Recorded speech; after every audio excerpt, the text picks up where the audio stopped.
All right, all right, all right, all right. We right back another month, but this time we get ready to take it up a notch. It's the Man in the Mirror Show, and it's Because the it's the what? what is it, right? It's the Man in the Mirror show, What the is the show show? that matters. Okay, okay. Okay, You had to yeah, stumble a little Yeah, bit. yeah, You yeah, gotta yeah, yeah, yeah, yeah, pick it up there, take it up there, take it up. And we got a great show for y'all tonight, right? yeah. We got some dynamite guests in the building and outside the building calling in. But before we get to that, we got to introduce our most illustrious panel, the host of the show. First of all, to my right, I'm gonna go this way first since he's the most distinguished. Yeah, he just say. Yeah, the sage, Mr. Rodney Grimes. Yeah. Peace and blessing, peace and blessing.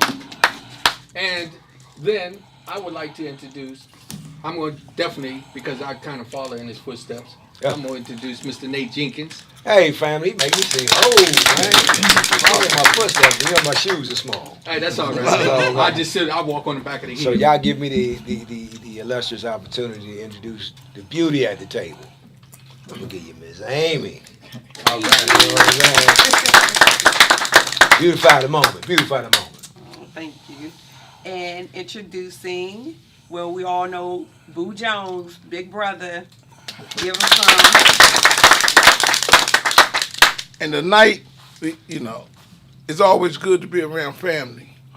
But tonight we have a special show for you guys because we're bringing in something that has nothing to do with finances, has nothing to do with status, has nothing to do with anything that's monetary.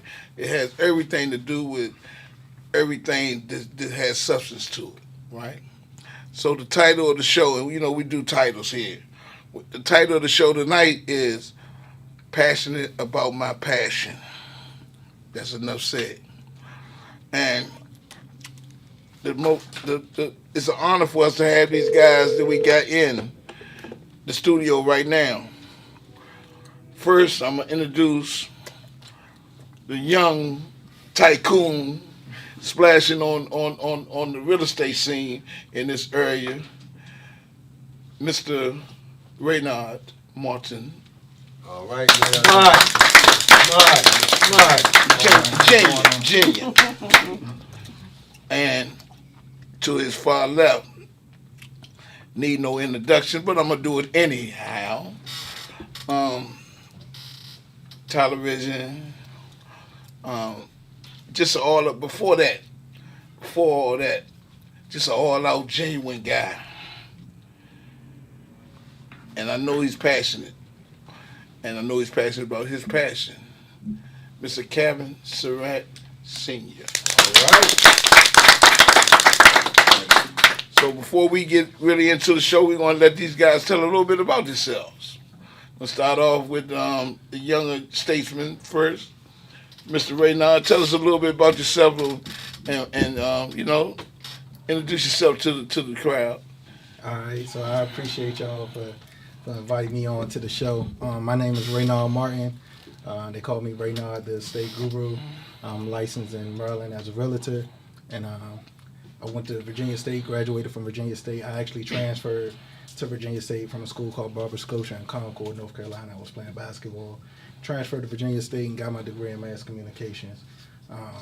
First job out of college was working for CBS for the news, and so that's why I'm big into production. But I just turned into a real estate and production and tied it together. Okay. Yeah. Okay, we got to hold that. Look, I'm gonna tell you about these guys here. These three, they gonna dig deep. So I'm gonna let Mr. Kevin Surratt tell a little bit about himself. Give us a little personal bio. Kevin Surratt Senior, as you said, I work in the mental health field. I've been doing that for 20 plus years. On top of that, I've been involved with a couple of reality shows. Marriage Boot Camp, Reality Stars, Braxton Family Values. I was married to my widow wife for 30 years, and just enjoying life and just getting things on this proper path right now, and living in my purpose. So I'm gonna stay in the mental health field for a while, and other things coming too. Yeah, you know, we always All right. where we come from, we always you know we go to we don't have no elephants in the room because we always address them. You know, Kevin just recently lost his love of his life, his wife Tracy Braxton, right? And I already know how he felt about it. You know, he that's probably you know ain't no probably a part of him gone. So, but he's been carrying on her legacy and carrying on her passion too. Absolutely. So you know that's another thing. So this guy here, yeah, just no words, and we get ready to be co-workers soon. Oh. Yeah, Oh, he coming into the fray. coming into the fray. Oh, Yeah, yeah. indeed. You want some mental health, that's where you go. Hey man. Oh man, They need it up here. They need some help. we try to get this one. Tell that in. dude out, man, so he can stop calling me. Stop calling me. But yeah, but you know, most of us here has a genuine relationship with one another, no matter what the length of time is. Most of the committee, you know, the man in the mirror, hosts, and mostly all the guests that come in here, even if the other hosts don't know them, you know, we get to know them and we become family. Once you do a man in the mirror show, you family for life. That's it. So, Tag you in, tie you in. oh yeah. You know what I mean? What's up about that? Yeah, For sure. it definitely. It ain't no bad connotation. So we get ready to get into it. Yeah. We're gonna dive into it now. So y'all gave a little bit. We already had your bio, so but we get ready to get into it. I know somebody got an itch that they want to ask one of these guys real quick.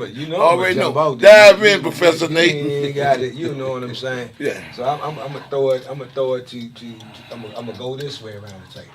Yeah. So I'm gonna need you to lean up. You answer some of the folks out there, because I got this mic over here. I believe they can hear me. That's right. Okay. So I understand that you lost your loved one, right? And being in a mental health space, right? It's easy for us to comfort and help others with grief, Right. things of that nature. Mm-hmm. But when it's us, it's another play. Yeah, who gonna help the strong man? Absolutely. But then, who gonna help the strong, right? But then when it's in the public view, as yours have been, you know, tell us a little bit about that grief process and where you believe you got your most help from as you go through this. Because I know That's a good one. grieving is not a time-based scenario, right? It's truly the first time in my life that I grieved at this level. I think my father was probably the closest, and so you know, Trey loves snow, and she passed on our last snow day, and that's the humor that she has. And we was out in Virginia, way out in Virginia, and one thing I love about that day is, of course, I'm in the greatest fraternity in the world, you know. Man. Oh, there you go. So, Wait, which one is that? I'm a Mason, and so Okay, there you go. I was there when my wife passed at 8:35 a.m. and you know, of course, my guys was already on pause, and so when I pushed that button, they was ready, and my in-laws left immediately after she passed, and so I was there by myself with her. And these guys, man, I had to fight them tooth and nails to not come way out in Virginia and get me out, because I had my car to drive. So they were like, look, from this point on, we got you. And not only am I in a Masonic entity, but I'm also in a Masonic bike club. So my bike club and everybody, I mean, across the nation, they just came and it hasn't stopped. So we're going on 4 months. So that's been a good foundation. Then my church, then my family. So they're constant. And then I'm in my house for the first time in 30 years by myself. So it's constant, you know, that people texting me and calling me. So that love is real. And I tell people, you know, you don't realize sometimes what you pour into other people until it pours back. Come on now. So I've been drowning in it because it's so powerful, and I love it, and I thank God for it every day. So that's really, in a nutshell, I'm thankful that people are just there for me, man, and it hasn't stopped. And they refuse. Sometimes I don't answer my phone because I feel like, Yeah, because I knew the level of your grief, because I knew how much love you and her had for one another. So I was like, man, it was so touchy. I said, well, I gotta let him know that I'm sending him my condolence, but I know he ain't ready to talk right now. And when he came around, he did call me. He did call me though. But I want to comment on one thing that kind of like rang in my ear that you stated.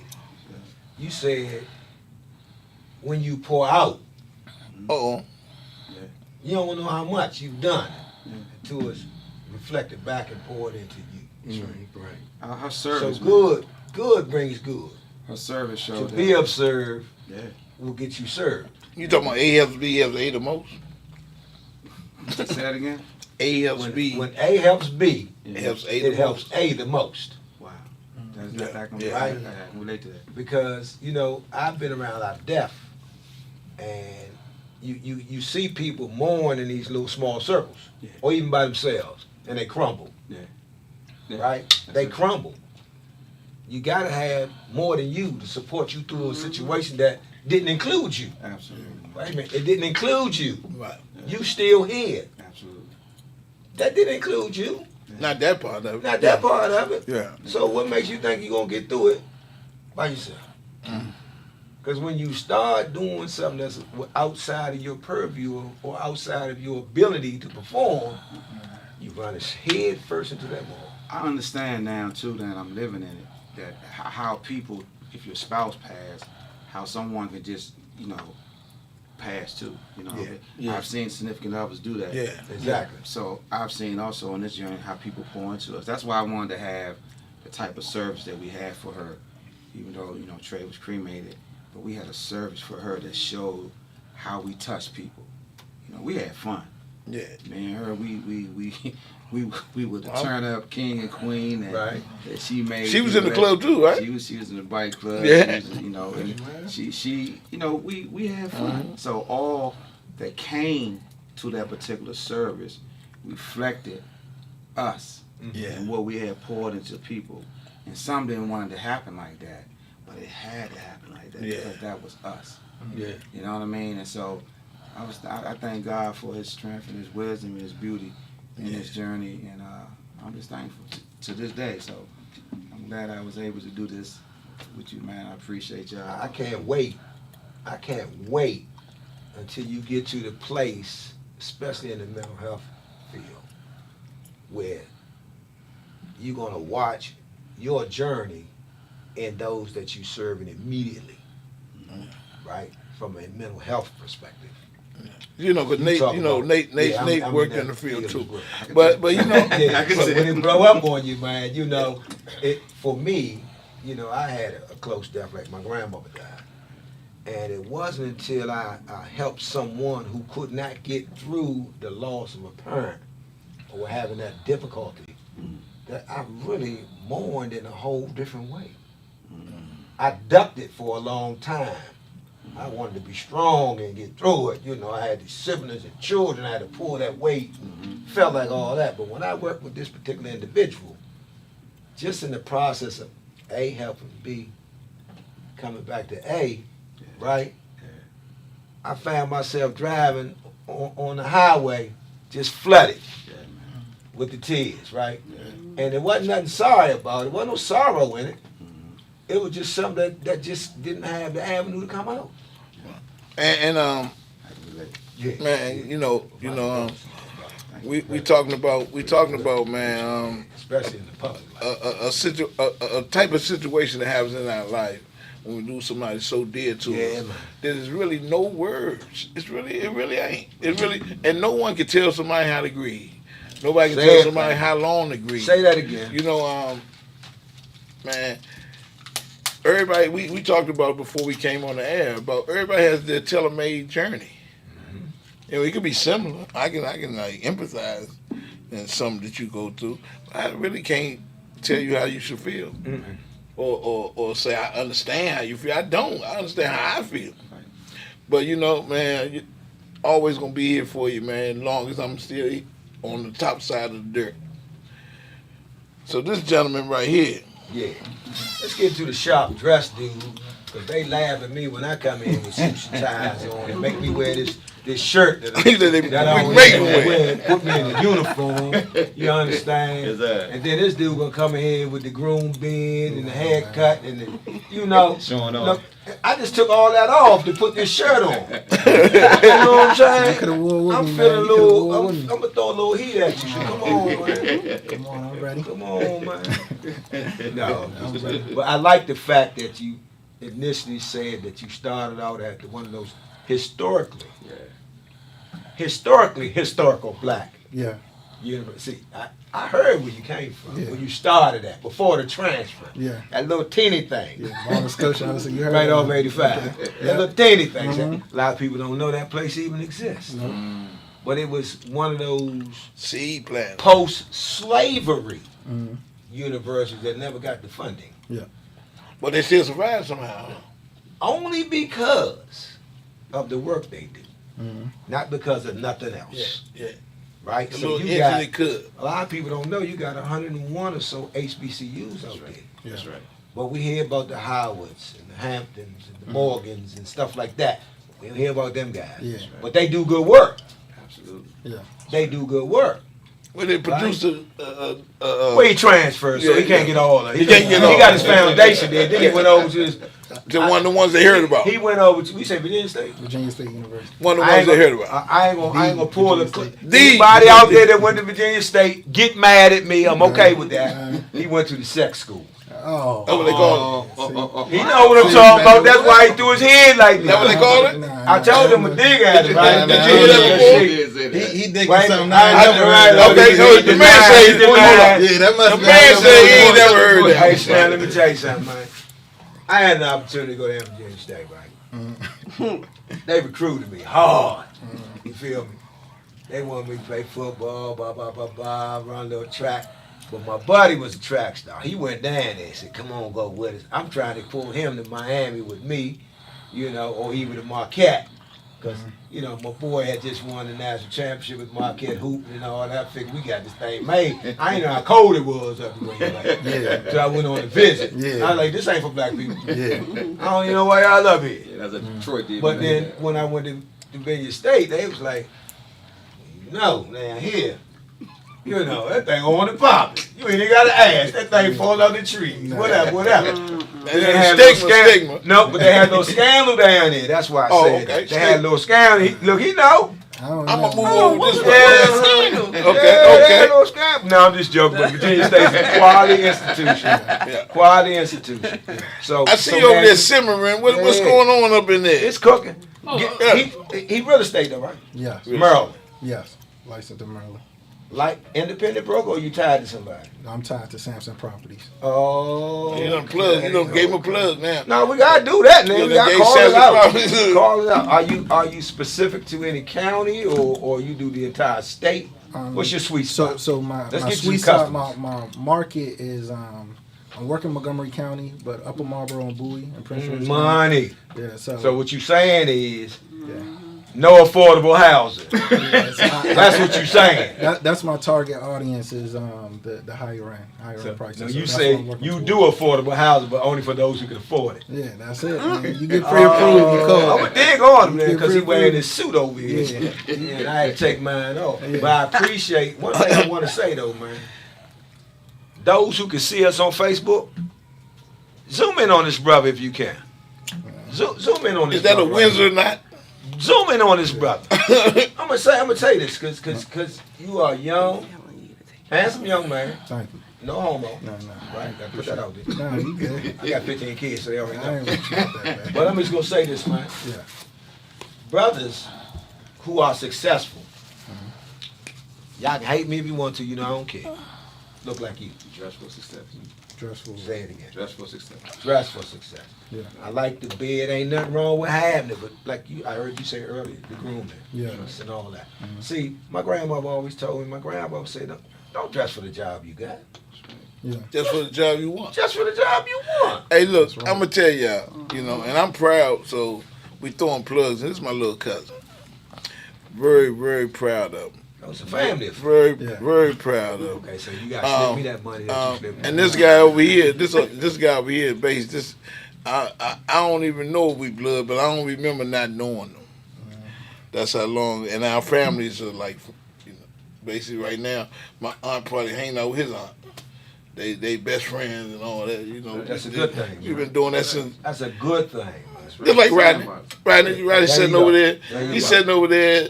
It was like Mayberry where we come from. Absolutely. Alexander. Look, now watch this. That's Kathy Grimes' big brother. Look. Oh, dang. I see it now. See, I ain't got to go too far. Wow. That's And the only reason I said that because that's more our age group. Right. So that's how you might know somebody. Right. You know what I'm saying? So, well, that's what you call. I ain't from Alexander. Okay. I did steal something from over there. I grabbed the wife from over there. I kept her for a while. I had to give her back. But I did get a wife and some kids. He know everybody over there, though. I know everybody. I know quite a few folk over there. I know this guy. Yeah. That's probably all I need. Well, I said he looked familiar, and then just came to play. But I didn't live in Alexandria. I lived in the DMV.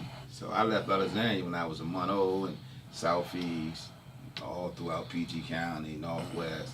So I moved back and forth, but I stayed over there back. I always was over there. My family. I mean, your life is a mirror image of mine. I've been all over DMV most of my life, but we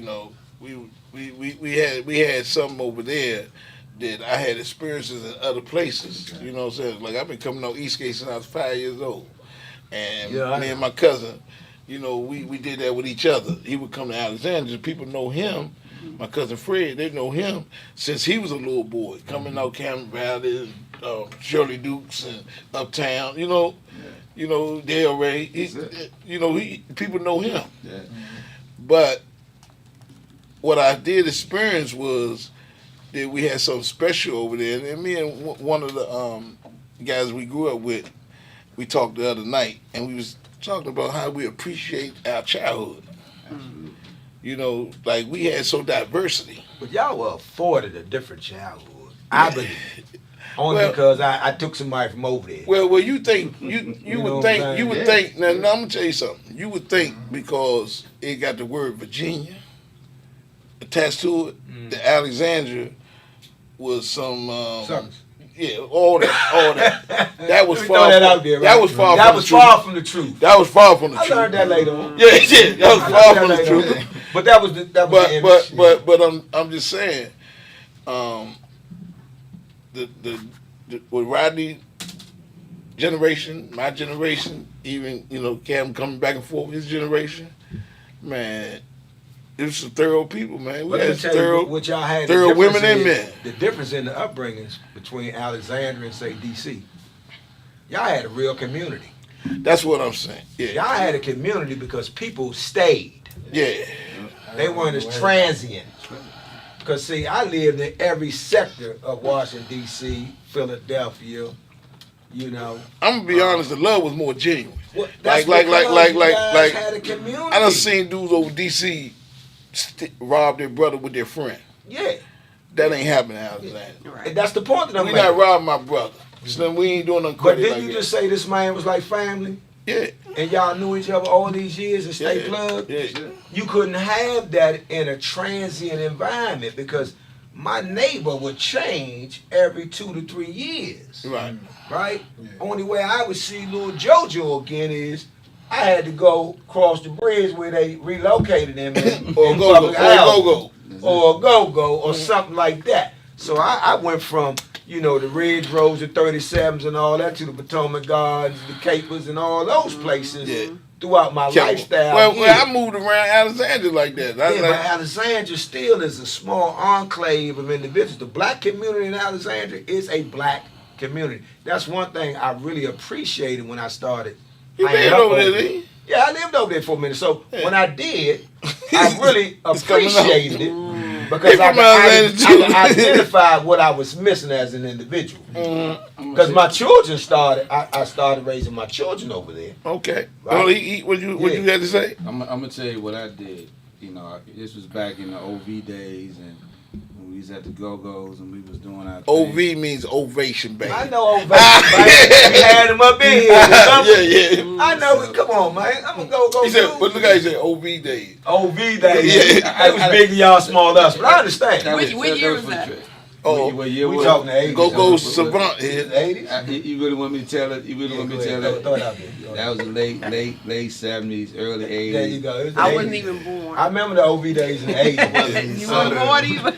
I know what he's getting ready Go ahead, to Kev. allude Go ahead, to. throw that out So I went. Talking about the unity of that. So I started going, and you know, I got my brothers, I got my cousins, I got all these dudes that's, you know, the town crew, all that.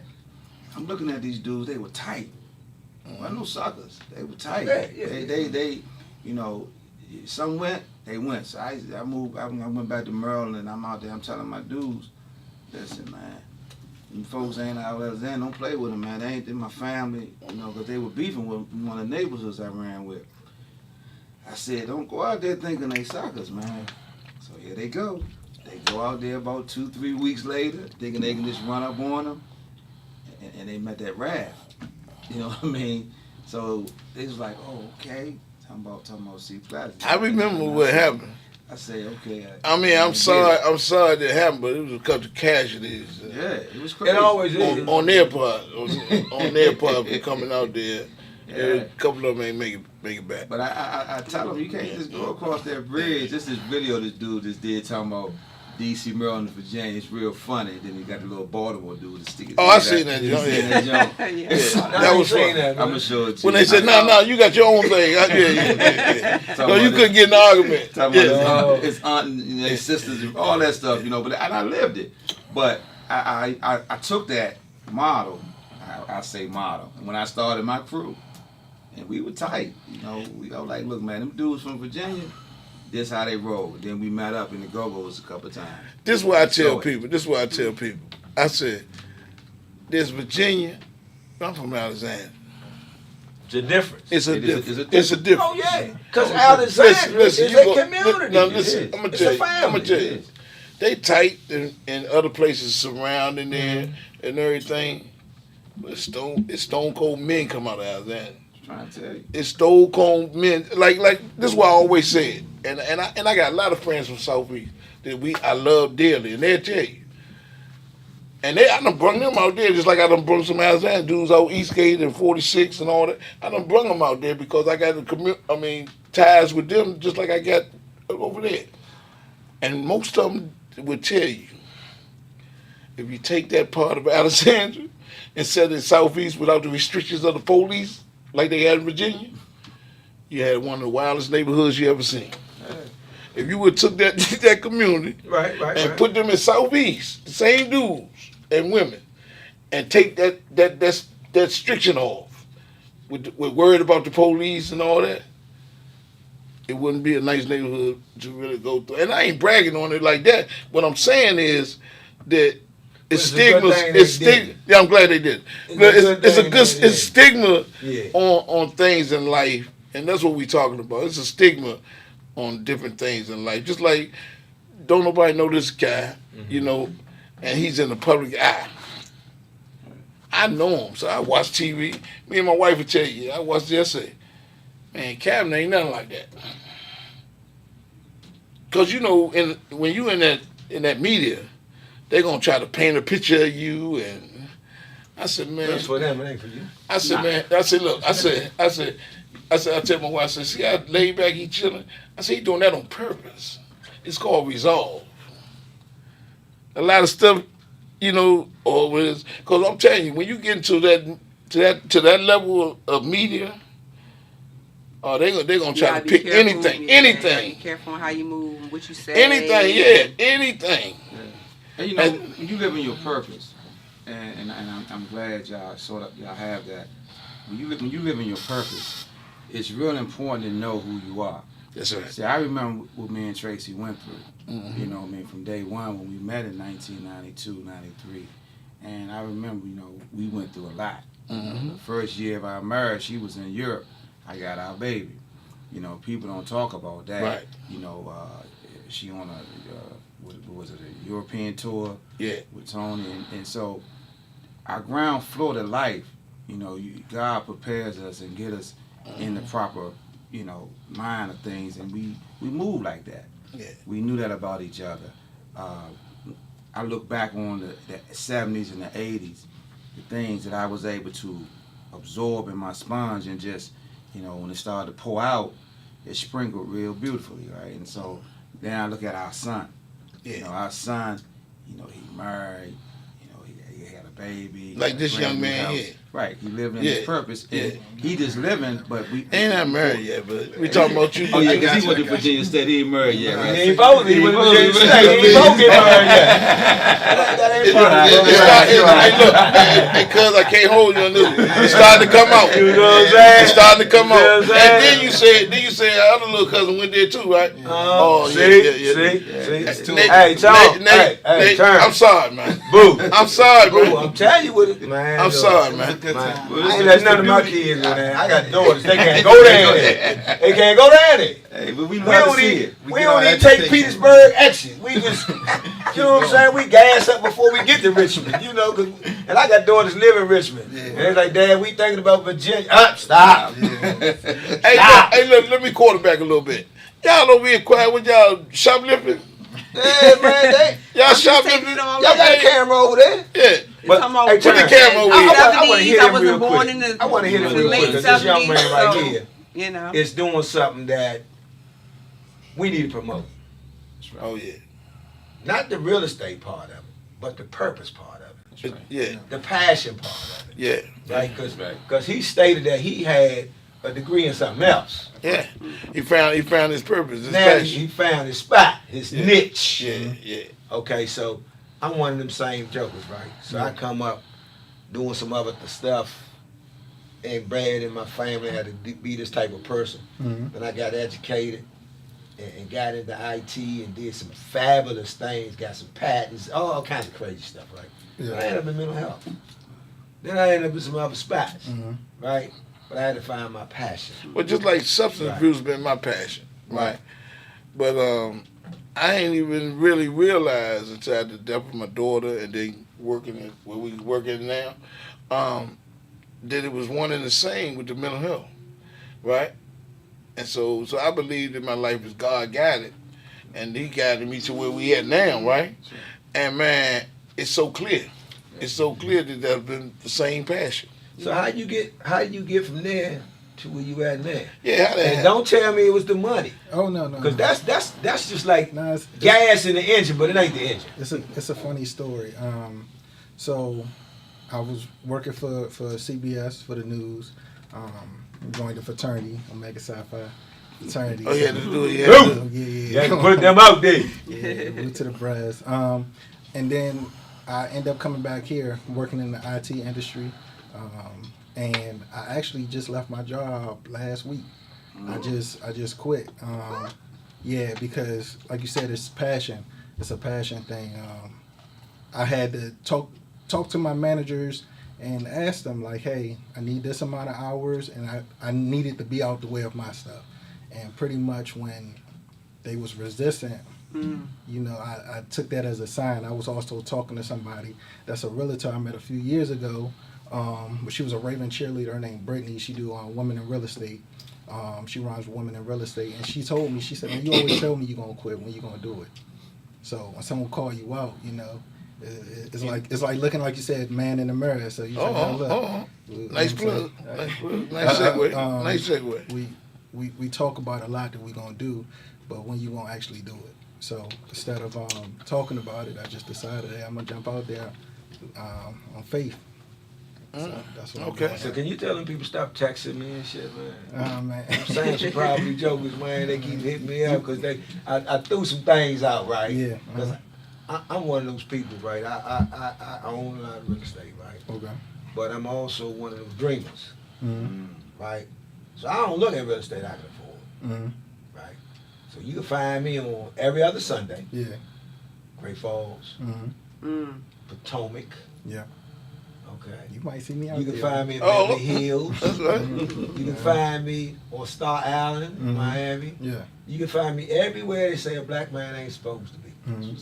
Cause see, I always want to be the first one on the block. Yeah. Somebody got to be first. And that's Why how. not Nate Jenkins? Yeah. That's how. You know I what I'm feel. saying? So I was just teasing you about affordable housing, but ain't none of them in Montgomery County. Yeah. But I was one of the Oh, first black they had persons- some out there. I It's was just- one of the they first do. black men to own a house Just on a don't golf look like it. course in Montgomery County. Oh, really? Okay, I it's gotta back check. in the day, but the passion that you have, right, now it's driving you to this new thing. Yeah. And here's So I'ma another just thing. say, man, Here's don't another. change your drawers in the middle of this. Here's another thing. Hold on, Nate. This is another thing, Rodney, that I know you can kind of relate to. You know, by you being in the service, right? You know, you had a grant when you got out of the service for homes, right? GIB. Right. Young man already own a home. Young homeowner, probably at the same How old he age. 29. Oh, that's Yeah. Oh, okay. Ladies, he 29. But He got his own home. But he from the freaking college. He from Virginia State though. Oh man, look. There's two sides of the menu. What side you eating from? Yeah. You know what I'm saying? So what's That came so from Virginia what, State. what questions y'all got for the guests? You and Amy over there. Come on, We gonna come let on. you Okay, shout, and man. we just brought it back to your age group, Amy.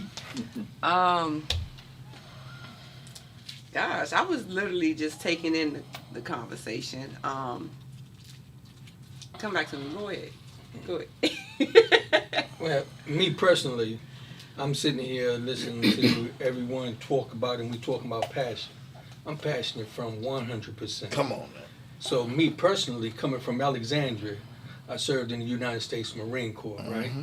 And I'm gonna tell you what I realized. It don't matter where you're from, it's hoods everywhere. That's right. See, a lot of times we got a lot of people underestimate people, right? Talking about when you're talking about losing somebody, you underestimate them on what their passion is and how bad they hurting. Saying you know how they feel. When you go into college, you're talking about the opportunities that you have that other people didn't have, but yet they have the passion to move in the same arena as you. Yeah. And we talking about coming across the waters and doing all that. Let me tell you something. There's many people that came across the water that didn't go back. Yeah. And I realized when That's both ways. well, I mean, but that when you say both ways, that means also what I realized when you go across the water, really across the water, they don't care whether you're from southeast, northeast, Exactly. or northwest. That's Come right. on, Where it come really on, comes Marine. from is right here. Come on, Marine. You feel me? So when somebody deal with me, what they dealing with is Cold-blooded. it don't matter where it come from. Yeah. You see? So what it really matters is me as the individual. Who you are. As we said, the topic is what? Passionate about my passion. So when I'm looking at a situation like you, I said the same thing. I was looking at well-groomed, much respect. 62 years old, bro. I'm gonna tell you something. You would be a gentleman that I would want to look like. Come on, man. Okay, I would want to walk just like that. I want to talk. I see your energy. I've seen this gentleman before, not just on television. No. I don't know where, but we've been in the same place before somewhere, right? Absolutely. And so when I'm looking at everybody and I'm sitting here, I was just sitting here just absorbing Yeah. because it's my passion. My passion is to watch each one of us and put us in position where, you know, we keep moving forth and we can share the information like we do in Man in the Mirror That's right. and the other platforms that we be on. That's right. But really, when it really come down to it, I don't like to label things. That's when you get surprised. And you know, I just want to piggyback on what you said because I don't want it to be misunderstood to the people out there. You know, I joke a lot about, you know, I'm from Alexandria because I'm like Rodney. Rodney, basically, man, I know men from everywhere. I know good women from everywhere. So it don't matter where they from, it's where they at as a person. You're absolutely right about Well, that. people also, a lot of people didn't even know this, but you know the Masonic Temple in Alexandria that sits on the hill? That used to be Washington, D.C. all the back. Yeah, that was Yeah. DC. So D.C. used to come all the way over. So you see, a lot of people don't know that. See? Yeah, the landmark for Yeah. DC is actually right by the Come on, man. right there by the graveyard. Right there on that corner house, there's a little teeny, look like a monument. Landmark, it says Boundary Lane, Washington D.C. Yeah. So Oh, George has something to do with that. yeah, and the Yeah, other one exactly. is, believe it or not, if you look at, because D.C. was really a diamond, That's right. with no break in it from Virginia. So from that point there, the next diamond point sits right in front of the Southern Avenue Metro Station. They have a gate around it, but the same stone sits there as the boundary point, south boundary point for Washington, D.C. Right. They just struck a nerve. Now, I gotta go there. You know what I'm saying? I gotta go there. Go ahead. So of course, Pull the mic to him. of course, you know, the Masonic world is very significant in the building of DC. Yeah. So if you look at DC, it's definitely a perfect point. Right angles, horizontals, and perpendiculars. So that's the beauty. But we grew up on Blue Cannon Street right there. Come on, man. By the Masonic Temple, right? My man. Okay. So we didn't, the Surratts ain't talk about the Masonic Temple. So when I became a Mason, I was the president of my class, so that was one of our trips. So we went up there and I figured all this out, how part of DC was taken and this was done and that was done and the perfect points. And so I'm a historian, so I love to do my research. Oh, he Do your said you research. sound the right guy, ain't So I he? did my research. My man. When you go up on the top of the Masonic Temple, which I finally did in my life, and I was like, I Wow. see it. Blown away. I You see seen the it. whole So thing the there? symmetrics I of it saw the all. whole dynamic of this area, and that's why it's so beautiful. Yeah. That's why I love where I live at right now, because I can really see D.C., Maryland, and Virginia, and it's just a beautiful point. So people really got to know their history for them to know their future. Yes. And so when you have that, it's just important. And I know you on track for it, and I know we all are, because we here today unified. And that's why I say I work at the VA, but I take care of veterans. I'm not a veteran. Right. So I believe in taking care of them in so many ways. And everything I connect to, Bike Club, my Masonic journey, any part of me, we go back and give to the community like we should. Because when you pour in, like I said earlier, it's going to flood you back out. And there's no like, I'm not doing it for that purpose. I'm just living in my purpose. That's the natural consequence. It's the natural consequence, and it makes so much sense to me. You know what I mean? We can talk about all these other platforms, but that's not what it's about. That's an illusion. You know what I mean? But you can use that to get to the point of where you need to be as far as your existence. So I love it. I'm thankful to be around certain entities, and I just let God pull, you know, the strength and things out of me that He wants to. So if you let it happen, it's gonna come, no matter what. No matter what. When you were talking earlier, I'm a very passionate person about what I do, and that's the topic today, right? So I was listening to you when you know, just talking about the process of losing a loved one.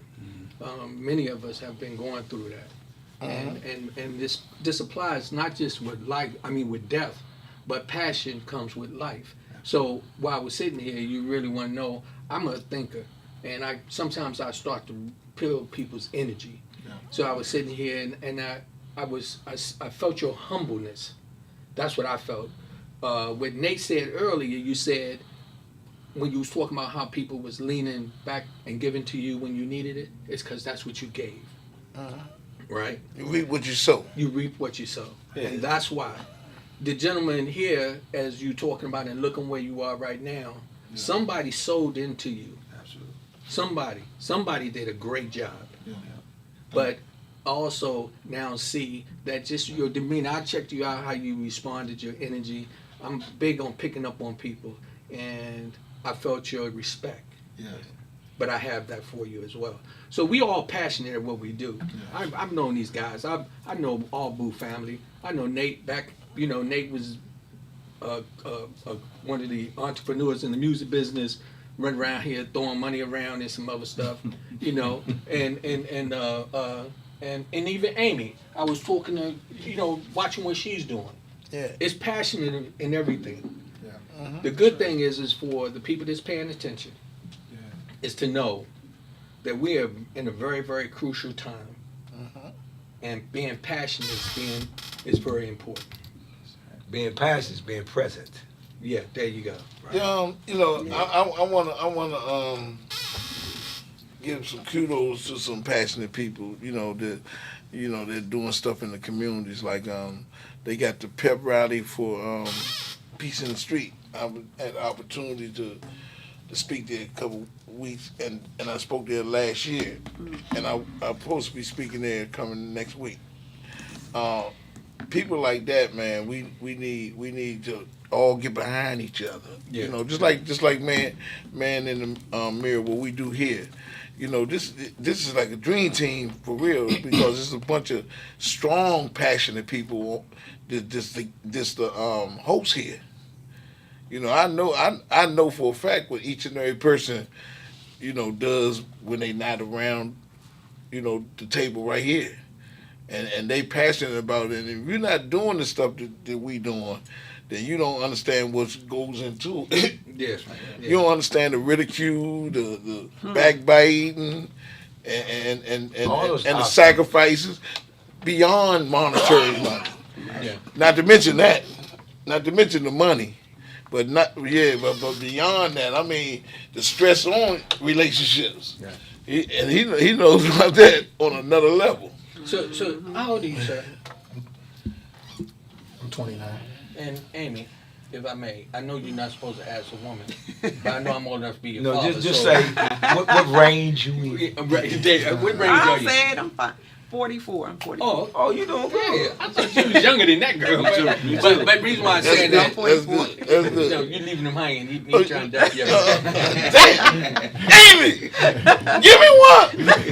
Put him in the game, coach. Put me in, coach! Look at this. And I'm thinking too, young people, how is so important, again, when we talk about passion and looking at what's going on.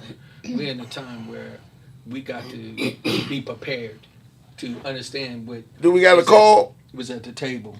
Oh, okay. So, Lines are open then. Sorry. Yeah. We just got to make sure we know the lines are open. If you're watching, give a call in at 703-752-6120. Lines are open. That's 703-752-6120. We're supposed to have some guests calling there, hey. But if you call before the guests call, hey, that's how we We're gonna do get it. you in. Yeah, We're gonna get you in. We're gonna get you We're gonna in. get you fit in where you get in. Oh, you I want- want to ask this young gentleman, because we've Sorry. been pointing to him and talking about him a lot, Yeah, the young but boy. we haven't really got him to throw his thing out there, right? So here's the thing, right? So you young, 29. Everybody's talking about how you different than what we see in our purview every day. Yeah. Why? I've been leaning more towards faith. I joined the church, All Things in Common, Christian ministry. And I've been dealing with the men and talking to the men, you know, and just trying to inspire to be like the men that I see leading their families in the way I want to lead mine. So, Okay. yeah. We So you're just talking had about integrity. Yeah, integrity. Yeah, so we just had a man cave yesterday. We call it Man Cave vs. Stronghold. And we get on there and we talk, and we talk about different things that we going through in life, because we always going through something. So you got a good support system to turn you in dope. from the pup. Nate, don't that sound familiar, Nate? Yeah. Sound real familiar. No, I'm talking about how Man in the Mirror. Yeah, Yeah. Man in the Mirror started, for the people who don't know, at my house. yeah. It's called people like Nate and them. I It's know a I men's asked you group. a long time. So- It was a men's group. We sat around and we would talk about issues. Until somebody started. And then somebody get way out there. Way out there, we may go stand in the mirror. Yeah. Yeah. They gonna stand. Get real with you. And Rodney said he gonna get a mirror. Yeah. Rodney said he gonna get a mirror. We gonna get back to that old practices. Yeah. So we're gonna get a mirror, and the guest, I don't care who he is, we're gonna put you in the mirror if you get the welling on here. Well, That's that's the other point Well, it's I a was part. trying to make. Hold on. I That's cut the him other- off. That's the other point I was trying to make with the young gentleman. Yeah. You are in the mirror. Come on now. See, it doesn't mean all the time be about the negative aspect of Yeah. things. See, you are in the mirror right now because we're looking at the future. We're looking at what, we are and what we are today. So, you was born close in 1960. Okay, so you know the transition where we are today is a big difference from us from then. So when we're looking at a young man like this, and even us at the table, look what we're doing. We're in a whole platform that's never been done before. And man, right now you got probably 100,000 podcasts going on, right? But let me tell you what I know for a fact. When I was 5 years old, we didn't have no color TV. That's right. Right? We ain't had no microwave. Y'all had TVs though? Did y'all have TVs when you was 5? I I thought y'all was still on the radio thing, you know. To be honest, But they did have a TV. we had a black. Oh, okay. We I'm had, just checking. no, hold on. We had a black and white TV Oh. with a clothes hanger for the antenna. Yeah, it was a blooming Everybody was And around that everybody room. went in one room to watch it. 4 stations. And look, and at 12 o'clock, you saw the airplane going across Yeah, and because then it it. was getting ready to cut off. That was it. Yeah. That was it. Yeah. That was it. You know. And then But- it go black. Oh, did they sing the national They anthem? sing the I didn't national sing the national anthem. You know, he understand the They language. play it. They don't sing it. They just play Played it. it. Right. And then they go boo, black. Then a little circle with the line come Yeah, through and they yeah. get grayed out. That's right. And that was you it. start playing Monster Move. Yeah, it is. That's gonna come on the TV, you know. Yeah, that's right. For us bad kids who stayed up who mama wasn't there, Yeah, you know. yeah. We're past the know. past the expiration though. though. You know, Yeah, we're past midnight. Now they're gonna use that as a A way to Yeah. keep you in the bed. yeah. Hey, I wanted to say one of my biggest joys is since I've been home. Of course, I went on a little vacation, long time ago, and was when God positioned me to be able to work with youth. And that was one of my first jobs. As a matter of fact, that's where I met my wife at. And when I had that opportunity, it just took me to a whole nother level of life. And so now what I get to see is a lot of the youngins that I touched, and I worked in youth services. I worked all over Maryland, D.C. I never really touched Virginia like that for some reason. But when I say it's beautiful seeing young people that you caught when they were like 12, 13, 14, 15, and to see where they at right now, Yes. it's a vibe. Right. You know, and you know, we used to do some unique stuff with the kids in youth service. I used to call it Baby Lorden, you know, Oak Hill. And, Been there, done that. we used to go down there on their unit, talking to them this time, 6 to 8, you know, 4 days a week, you know, working with them on different levels. We even taught them Shakespeare.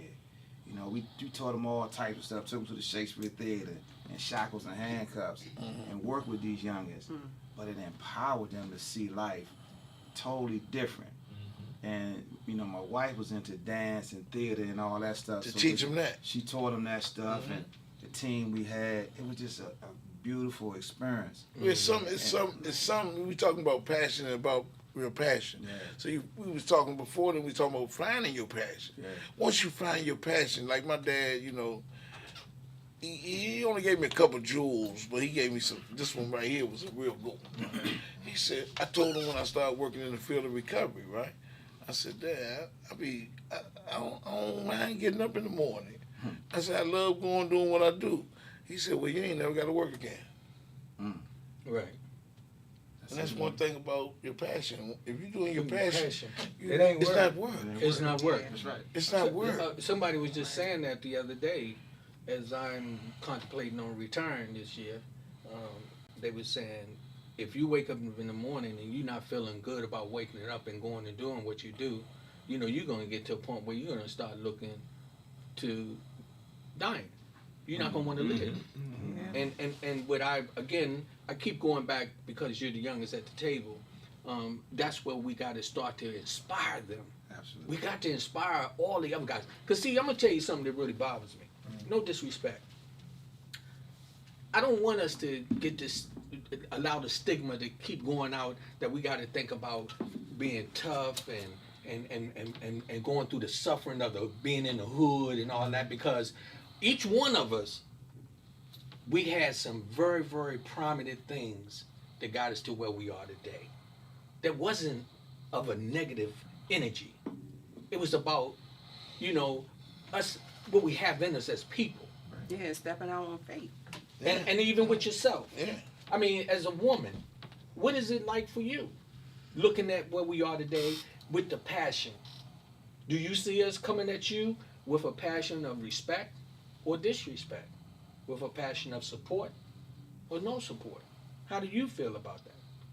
I mean, respect, support, and I mean, we talking about this forum here. Right. This open forum where we're talking about literally everything. We're just brainstorming and Yeah. figuring out new, like, different ways of keeping that communications open and getting different perspectives from different, backgrounds, and so I mean it's a good thing. And I'm gonna help my young early 40s. No, I'm just hey, but I know, we was talking earlier too about knowing your passion. I live in mine because God, He blessed me with a voice and know how to articulate what I want to say. But what she's talking about, like, it's a sense of awe in this room. It's called genuine. And especially in this time that we got now, you don't find that. You find a whole bunch of, laughing when it ain't funny, and man, tap A lot of dancing. likes that you don't even like. Yeah. Just pop them to click a like. Yeah. Just to, it's popular. How many viewers did I get? But see, when you're doing your passion, None of that matter. you get one. That's enough. Cause It's organic. it's a seed. The seed that you plant in one, you don't know where it's gonna multiply at somewhere else. Because you ask yourself, all these great men, Gandhi and other people that we know of. I'm talking about great in the sense of they're popular in greatness, Christ and all that. Nobody really talks about Joseph. Nobody really talks about that God trusted Joseph with Christ. Huh? And in that culture, you're talking about the historians, my historian brothers, in that culture, the father ruled the house with an iron, With an iron fist. Right. So what Joseph said, I don't care how much, they talking about Hail Marys and all that. What Joseph said went. That's right. Am I right? Absolutely. So what he learned, and it's something that is written that's very, very prevalent if you pay attention. When Joseph died, Joseph said, Father, into thy hands I commend my spirit. When Christ died, he said, Father, into thy hands I commend my spirit. Am I right? Absolutely. That's what's been written. Joseph said the same thing. Joseph taught him in metaphors about ladders and stuff. The way he taught people, Joseph taught him in metaphors. He poured in him. They poured into somebody else who poured into the world. So you reap where you didn't plant. When you do it for your passion. Yeah. When you do it for your passion, you do. Yeah. I want to say something. Everybody at this table, excluding this young man, right, can say out their mouth and through their life experiences that I've brushed through my passion. I got some understanding of what it could be or should be. And this is my own personal opinion. I believe that's a time-based, wisdom-oriented scenario. So as this young man is sitting here, reveling in his success, don't get those two things mixed up. I'm speaking from my own personal experience, right? Success don't always equal passion. Passion don't always equal success in the physical world. Yeah. Right? So my He talking suggestion about to you is live your life to the fullest, and your passion will find you. It's my experience is it's not something I can go look for. It's something that's been planned in my path by that one who created me. As I live through my life, I'm building up the energy, the resistance, and all that's needed. So when I get to my passion, I got the tools in me to live in it. Right? But I've seen people who seek a passion, get there, and it's not fulfilling. because most times what you talking about ain't their passion. It ain't their passion. So like I said, TaylorMade earlier. Yeah. Because with TaylorMade, I said my passion. I ain't say Right. or Right. what you come think I should be, or what the masses think I should do. You know what I'm saying? I'm talking about what. And one thing I know from my experience, when I fell into my passion, it just feel right. It was just right. You know, But you can't know and feel right till you've been through some stuff that yeah, felt wrong. but the thing about it is, That's time everything, and wisdom. everything. That's why I say everything for me is God guided. Yeah, And I ain't say the good stuff. that's right. I said everything. Everything. The vacations, and All of that. all that. Yeah. But that resistance and all that prepared you for your passion. And that's one big thing I right just now. want to caution the young man who's And getting that level of success And that's early. wisdom. Yeah. That's beautiful Yeah, wisdom. that's good. And That's I good just stuff. wanted to add, you know, I'm in a place right now that I've never been in my life. You know what I mean? And so it's all new. This is one of the funny parts. I don't know how to cook. So my wife cooked for me all these years, man. And she can get down. And that's what made me propose to her. When I found out she can cook. That's it, right? You just seen that thing on Facebook about the dude when he ate the chicken? And he said, you make this You from made scratch? this food? He's about to get quit. Yeah, he's about to quit. He's about to these shoes I don't on. want this shit no more. He said, no, now I think I'm Take gonna I'll be here for a while. Get out I'm of gonna have to here. stay You ate here. that food? Is like, wait, you made this? Yeah. You cook this? Yeah. Hold And like this Yeah. all Like the time. this Thanksgiving Yeah. and Christmas. Yeah. He said, you do this all year long. All year long. Right. She did it to me on Easter Oh, look. 1994. They was getting ready to go on tour with Frankie Beverly and Mays. I went down there, they was practicing, and I said, you cook this? Same thing. It was a spread, it was beyond mention. Right. Come on, man. Man, I called my jeweler. I said, when I get back in town, You get ring, huh? I'm looking for a ring. That December in New York, I was on my knees in the bathroom. And y'all Proposed to women, ask you hey this look, we're question, talking about though, wisdom. Captain. Hold up now. Uh-huh. Y'all women just viewing this, know this, man. The average, only thing in life is averages. The average black man, the average man of color that come from descendants of the slaves, we used to eating good. Hey, Because our mama's fed us. Somebody fed us. Somebody- You hit me somebody- right there. I was yeah. about to ask Kevin. Prior to that, Well, who was taste that buds famous is- woman yeah. that cooked for you? my mother Okay, so when you tasted it, took me your right back. comparison was, oh, mama. Took me right back to the womb. When There when you she, go. When she showed, when she Come showed on me she now. could make sweet potatoes, I was like, it was a wrap. It was a sold. wrap, man. I was sold. So Yeah. I started to say, man, you know, I'm in a new place, Come on, our new family. journey in life. Huh? Thank God for YouTube. Yeah. So I can look at YouTube and learn how to cook. Right. Stuff like that. But I say this, and I'm thankful for the life that God gave me with her, and I feel like we lived truly till, as it said in our vows, to death do you part. I never thought it would look like this, but it's like you're a baby. You might see this great beard and all this, but you're like a little puppy because you gotta learn these new things and all that type of stuff. But it's joy. It's so much joy with it. And then one of the big things is I can see clearly. Yeah. And I can disconnect from so much negative energy. Yes. You know what I mean? And that pull is so relevant now. Yes. Because I can combat. I block people in my phone right now, and I don't want to deal with Right. it. You know what I'm saying? So don't take it to heart when I don't answer the phone, brother. It ain't that. I'm just asleep.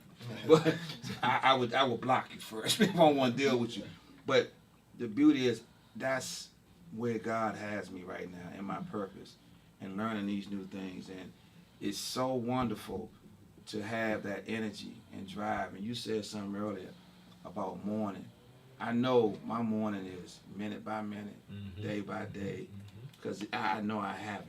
You know what I mean? To a It's a degree. process. And it's a process. Ongoing. But I tell people what's so important, Give me time. just time and be around the right people. And I'm glad you ended with that because I'm gonna tell you one of the biggest issues we have is our pickup.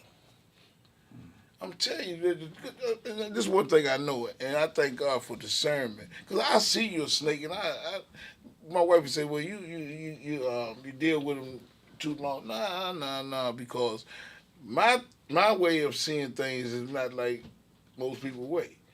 Once they burn the bridge all the way out, ain't no bridge there. You know what I'm saying? They burned it up. I ain't burned it up. I kept on trying to put some wood on the bridge to keep the bridge upright. So a person ain't hurting me. You know what I'm saying? Because I looked at my life and you know what we do. We take an inventory of my life. And when the inventory of my life, I've been better friends than anybody I ever deal with than they have been to me. So when you were speaking, and again, you're talking about where you are right now. It's almost like a reborn. Yeah. Yeah. I've lost some people. My mother-in-law died in September past. Somebody who, in the short period when I say that because of how old I am, but I've been in her life for about 15 years, and it was something with her loss that had me to be reborn as well, and a few other people. I have a mother right now that's 91 years old, and that as I'm being reborn, and I'm thinking and looking around, we talking about passion. I'm trying to understand this and relearn things on how to communicate with everybody and be humble and be respectful and also be passionate with life as a purpose. Because where you at right now, you could easily go another direction, but you're deciding to still help people, and even with you and with what y'all do. These guys here, I don't waste my time. I'm like, you burn a bridge, man, I'm done. Mm-hmm. You feel me? Ain't no games. But at the same time, and I don't want to be the smartest person in the room either. That's right. I want to be around people that's going to inspire me. That's right. Because you're going to give me that energy. Mm-hmm. When I leave here, when we have our sessions, sometimes my wife fussing at me because I'm still working at 1, 2 o'clock in the morning. That's what I'm talking about, that pressure. Yeah, you know what I mean, trying to deal with the point of being reborn and looking at where we are. But for our viewers, I hope that people understand this is not a joke. Being passionate about what you do is important. I heard you when you was talking about selling houses and things. I know you. I saw you got a little smile on your face because you must be good at it. Because he was like, You got some commission checks. That's what happened. yeah, and then Nate, what did you say to him? You said he wasn't doing the like the hub houses and stuff like that. Did you see the smile came on his face? I know. Ain't no affordable houses in Montgomery County. In Montgomery County, yeah, Montgomery County. Ain't nothing out there affordable. Nah. But here's the thing. Okay, so when I said that about the passion, that's a warning shot for you, right? Because if you're anything like me, right? So what happened to me was I was blessed, really blessed to jump into some positions globally in the IT vector that shot me over the moon, right? Shot me over the moon, really over the moon, right? And I thought that because I had such a level of success, that was my passion. Because I got real good about cashing checks. And all the frills that came with it, the women and the cars and the houses and the party and the whole nine. But what I found out was that because it was not my passion, it was soon to be taken from me. So I can really get on the purposeful path that I ended up being on. Right? So as a warning shot to you, right? Don't ever let success be your passion, because that's something that teeters, and it's not within your control. And young cuz, I know what Nate trying to say. In layman terms, is that if having things and money and all that is what drives you, then you Run out of gas. Yeah, it's Yeah. materialistic, Oh, but man, is it you- fulfilling? man, Right. yeah, because your passion don't have nothing to do with that. It Right. don't. It Well, really it might don't. be tied into it. No. It might make you some money. Yeah. You understand what I'm But saying? it's how you move in it. Right. I know a lot of people that are, successful in that, And it's their in that passion. world. But what they got, they have to give back. Yeah. They have to come That's back. the only way you keep But it. there's some people who just don't believe. I heard someone say this to me one day. Mega pastors in mega churches do not associate with little churches. Someone felt real good about saying that. And I said, you really believe that? She said, I know that. And that might be a fact. But on the average. The thing about it is, like me, I do missionary work too. Yeah. So I go to Africa and things like that, and I believe That's what's my calling is. It's See- about that. See what I'm saying? So people don't understand. You can elevate to these levels, but it's what you do with it. Yeah, If that you makes a don't- difference. Yeah, that's what make a difference. This is the Yeah. thing You about don't. passion. This is the Is thing it about meaningful? Is passion. it fulfilling? Yeah. The thing about passion is that only passion has to be for a person. It has to be for people. It has to be because I believe that's the whole mission God put us there for one another. That's what I believe. I'm only talking about me. Then y'all don't have to believe that. But passion has to be for people. It has to be for the happiness of people. It has to be for the success of another person's health and their well-being and their mental. Well, it's got to be for that. That's right. It's got to be for their spirit. Well, passion really got to be for the passionate. Yeah. Okay. I want to say, and I'm gonna direct this to you because you the puppet. Do you know a hollow tree cannot withstand wind? I'm gonna say that one more time. A hollow tree can't withstand wind. Yeah. So if you find yourself successful, living good, nothing wrong with success. I applaud it. I want everybody to have it. But when it becomes your being, ain't nothing of substance inside. Come on, man. Then when that trial comes, you can't grab on to any of that to get you through that trial. And we talked about losing a loved one. You can have a line of Rolls Royces outside. It ain't gonna take that out your heart, what you No. feeling. Right, Whatsoever.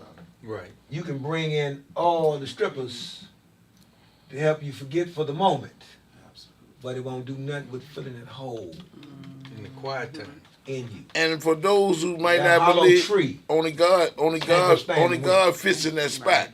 Only God fits in that spot, and I know that. But now, people got the right to believe But whatever you they know what want. happens to a hollow tree, right? Yeah, yeah. When it blow over, they Yeah. don't plant another hollow tree. No. They plant a tree of Tree, substance. Yeah. Yeah, they don't Right. plant another hollow So tree. that's why most people, I can't speak for the global world, I'm not that profound, not my job. But most people find their true passion after failure. Or a series of them.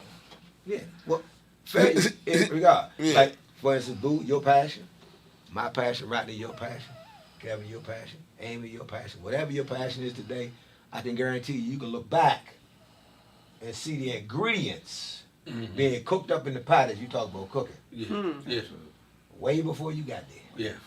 Yeah. Yeah. And when you look back and see those ingredients, they ain't pleasant.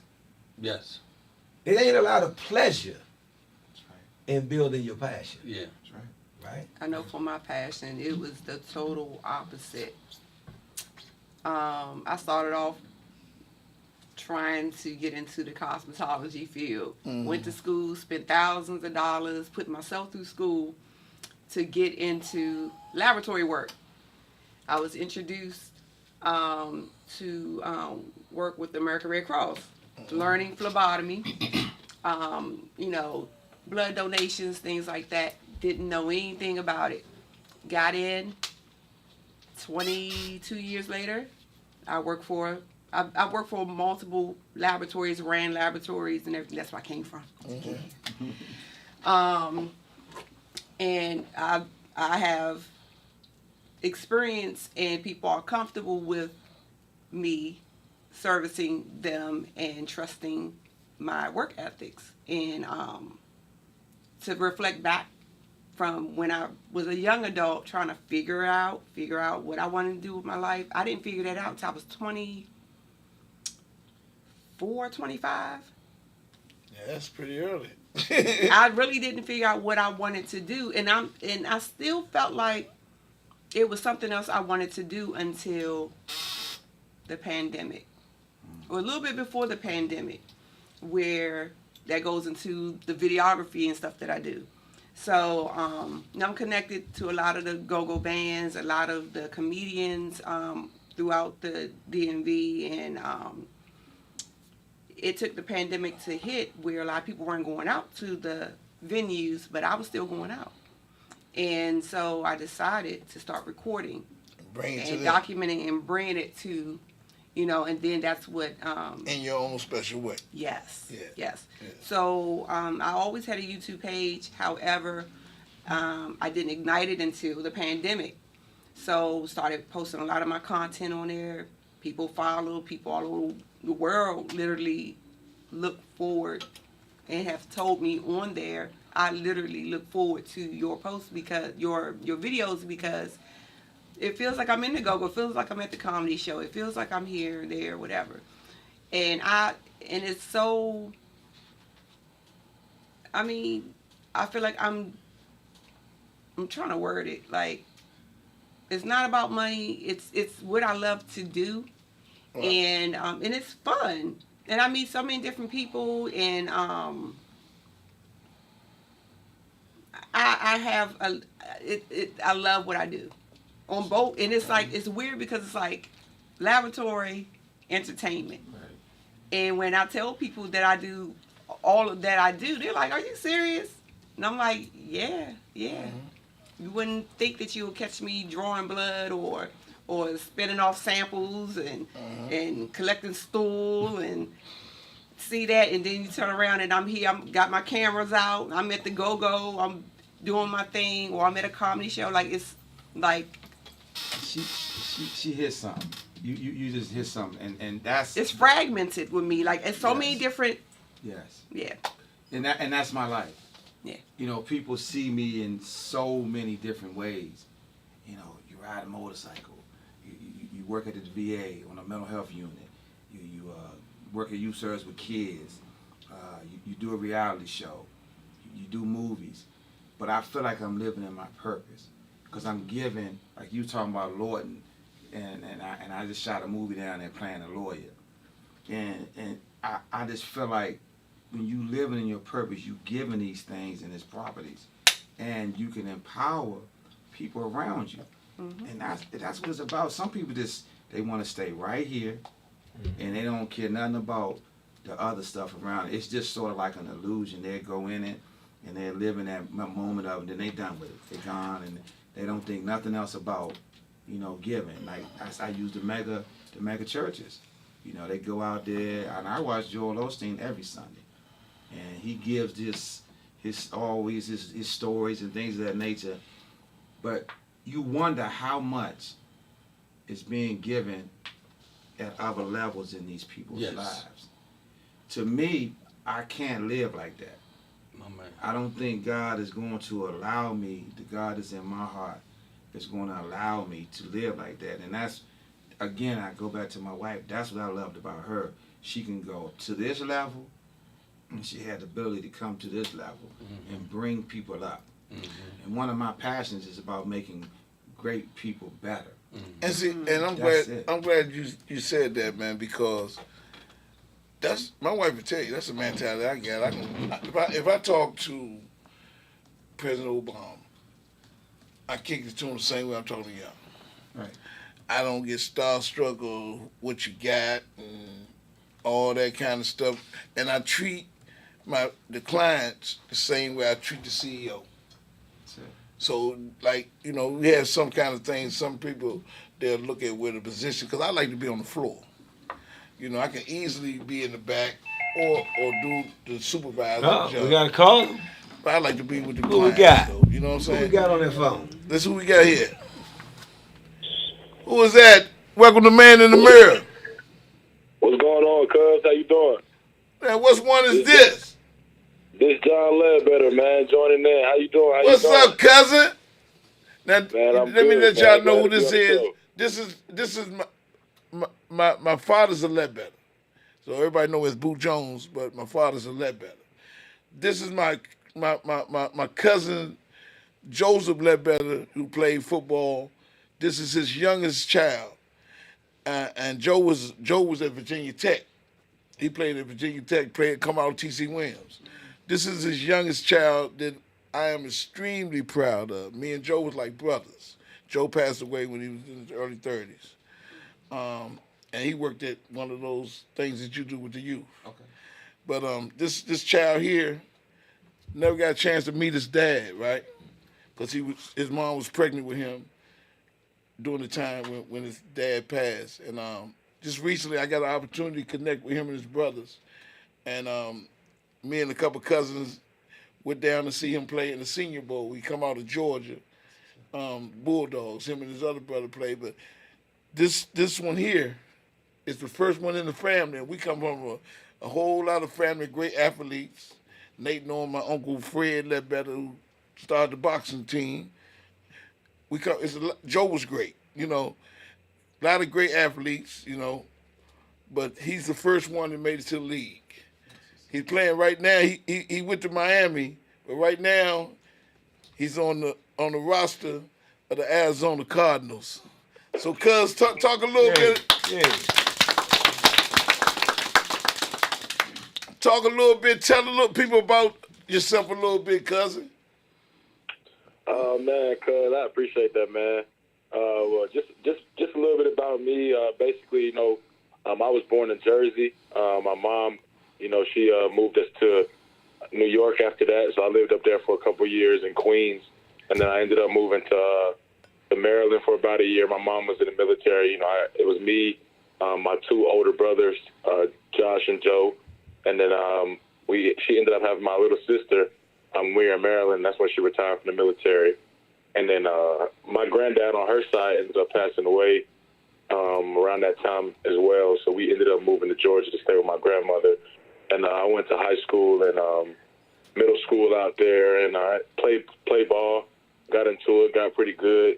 You know, had my dad's size, so you know it was something important to me to kind of follow his footsteps and you know keep it going. And ended up staying in the state and going to University of Georgia and playing there for all 4 years, and you know being a captain there, and you know playing for a national title. We ended up losing to Alabama, unfortunately, but you know we had a great team. It was a bunch of guys.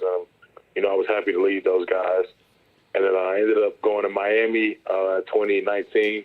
I was undrafted. Just went down there basically on tryout, and ended up making the team there. Started my first game in the NFL. It was pretty surreal for me and for my family, you know what I'm saying, especially, you know, for my dad. You know, I know he was smiling down on us. It was definitely a big thing for the Ledbetter legacy. And, you know, I ended up getting hurt the second week during practice and kind of rehabbing my way back that year. I ended up not playing the rest of the year. And then my second year, actually, you know, when we were in the offseason, I ended up, you know, messing up my knee and tearing my ACL, and I had to rehab myself back from that. And it was crazy because my dad, you know, he kind of blew out his knee, and you know the same thing kind of happened to him. But it was a journey, you know, that kind of got me through to keep pushing, and you know I made it back. I ended up getting out to Arizona, you know, going out there playing some games for them, and you know I'm full circle, you know, back this year, you know, with them, and you know just excited to keep it going, and excited to see, you know, what the future holds, and you know what God has for the family and God has for me. So you know you know, it's a journey, but you know that's what life is. You know, I'm glad to be doing it. You know, with the people, you know, that are in it. You know, I'm glad I got to, you know, got up to Virginia to connect with my family after my Uncle Tracy, my dad's brother. You know, he passed away, you know, not too long ago, and you know, it was a sad situation, you know, but it was good to see the family and good to connect with everybody, especially Cousin Boo, and I'm glad I'm, you know, able to get on the talk show and talk to y'all today. So thank y'all for having me, man. I appreciate it. So I'm extremely Thanks for being here, my brother. I'm extremely excited, because I got my other cousin on my mom's side here, and I got you on my dad's side here on the show, right? Mm-hmm. And I'm so proud of both of you guys, right? One day you'll get a chance to meet him. He might sell you one. He's gonna sell you a house. One of them big houses he's selling out there, and you can move back up here with the family. But man, what I heard and what I seen, man, in you, man, is the spirit of your dad, man. And you talking about persevering, man. You know, that's your passion, and you persevered. You know, so, man, I am extremely proud of you, man. Like, your dad was bigger than me, but he was my younger cousin. You know, and people who know us knew we was like brothers, man. And I know he's proud. I know he's definitely smiling, man. I'll probably be at all the games. I had to go with him. He'll be dragging me, man. Come on, cuz. Come on. I got you, cuz. Don't worry about it, cuz. Yeah. Oh, he more than extremely proud of you, man. Let's be real, man. This dude is drunk off your accomplishments, man. When you made Miami, I got it every day at work. Man, we can't get the Miami game. Look right there. Did that jersey say led better? I think that's my cousin right there. So, but I know, because I got some NFL folks in my family. I know the feeling, man. And congratulations on your accomplishments. And by far, man, never stop. You know what I'm saying? Rodney, never stop. Hey Rodney, hey cuz, my other co-host here, Mr. Rodney Grimes, we had his nephew on the show one time. His nephew was Leslie Shepard.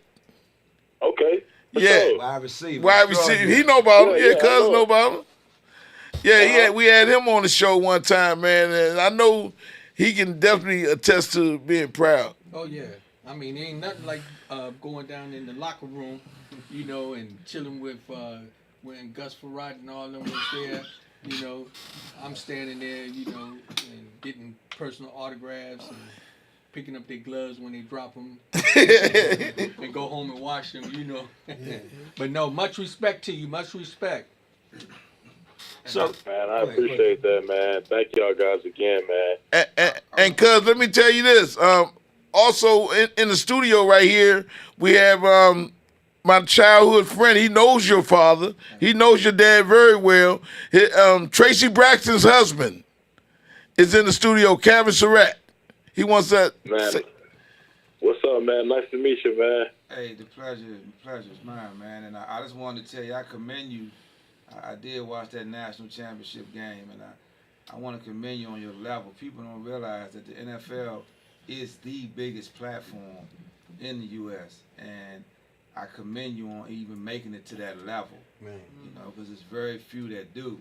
I've been to 5 Super Bowls, and one thing I do know is that NFL level is the real deal. And my friend's son, Desmond King, plays in the league, and man, it's no joke.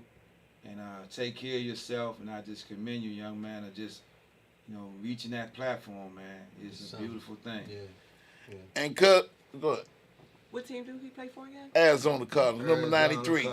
Okay. Yeah. Well, we'll see you here in D.C. because I also work for the NFL. Okay, I yeah, work I for see the you Washington doing that. Commanders. We'll make our way up there. Huh? I said we'll make our way up there this season. Okay. All right. And are you guys playing here this year? I'm not. Do we play Washington this year? Hold on, let me look up the schedule. I don't really think quick. so. I don't think so. I already I checked. don't think we It ain't do. like it used to be. I already checked because I don't think so unless I missed Yeah, it. they ain't in that. But I already checked. You know I checked it. Hey, cuz, you know, like unless they changed it, I already checked it. Y'all don't play it because I was going to be there. oh my God. I was hoping You sitting in the middle of this thing, man. It just go from bad to worse. Hold on, y'all. Hold on. Hey, cuz, who is y'all number one rivalry? Is San Fran? Yeah, San Fran. Okay. San Fran and the Rams, pretty much.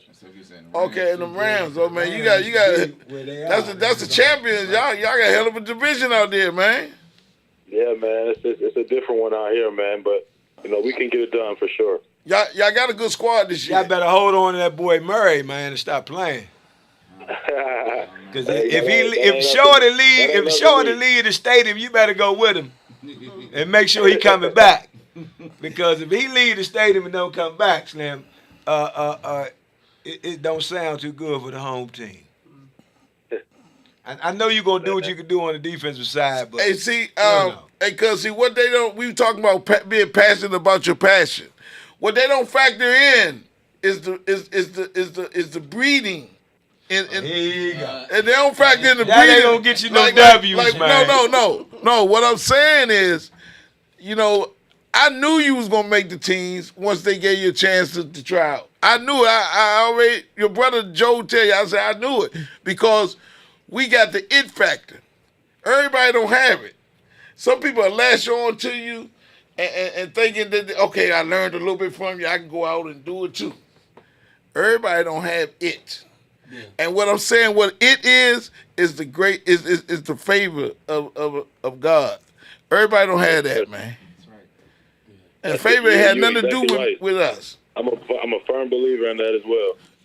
Yeah, everybody don't have, and you have it, man, because it's in the bloodline. That's why we go through so many adversities, because you gotta have pressure to make diamonds. Yeah. You gotta have. See, a lot of coal get crushed under the pressure. It's only a few that turn to diamonds, and cuz you definitely one of them. So young man, tell us a little bit about how your passion grew in you. Tell us a little bit about that, because we know you got that DNA from your dad, but at some point you had to turn it on personally. Right. How did that happen? Man, for I you? would definitely say, it kind of started as a young age, and it's kind of funny because, like, when I first started playing football when I was in Maryland, I played with my brothers at a park, and I ended up not really liking it because I played with like the younger group, and my brothers would always come from across the field and like join in like our practices so they could like get hits off at me, for fun, and the coaches used to let them do it. And like I used to just hate it. I used to hate it all the time. And I was like, man, you know what? I don't want to play football no more. Like, I was young. I didn't like all the gnats and the bugs and all that stuff. And I ended up telling my mom I didn't want to play. And it was so crazy because I probably didn't play for about a year and a half. And then, my granddad had passed, so we ended up moving to Georgia. And as soon as I got to Georgia, I started seeing kids playing football, and I was like, man, I used to play this. And, I ended up picking it back up because, I told myself, I was like, dang, like, I can't quit. Like, I can't ever start something and quit. I got to finish it. So I think, once I started seeing, other people back out there and it was something that I did and stopped doing, it kind of sparked something in me to just, pick it up again because I didn't want to just dismiss it and just be a quitter, you know what I mean? So I kept going. I tried it again, and then, I ended up falling in love with the game, honestly. And, and when I was in college, I went through a bunch of stuff, and like you said, adversity before I even got to the NFL to face some more adversity. It was, taken away from me for a little bit, with injuries and also some, decisions that I made when I was in college. And through that, my passion continued to grow. It's crazy that you talk about, going through things and, seeing it through and perseverance. It's through those small, what felt like defeats that became victories, you know what I mean? So It's just something that just has kept me going throughout all these years. And, I never want to start something and not see it through, as a man. And I know that's exactly how my dad was because, my mom tells me all the time. So, I'm glad I have that fighting spirit in me from him. And I would definitely say it is God's favor. I'm blessed to be able to, be in the position that I am to continue to do the things that I'm doing, despite the things that I have been through.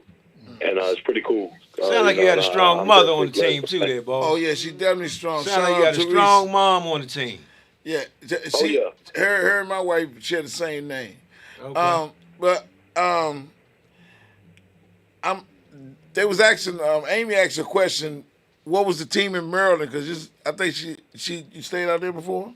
Yeah, I'm PG County. Okay, old PG County gal. He's a young She dude. said, what was the team out there then?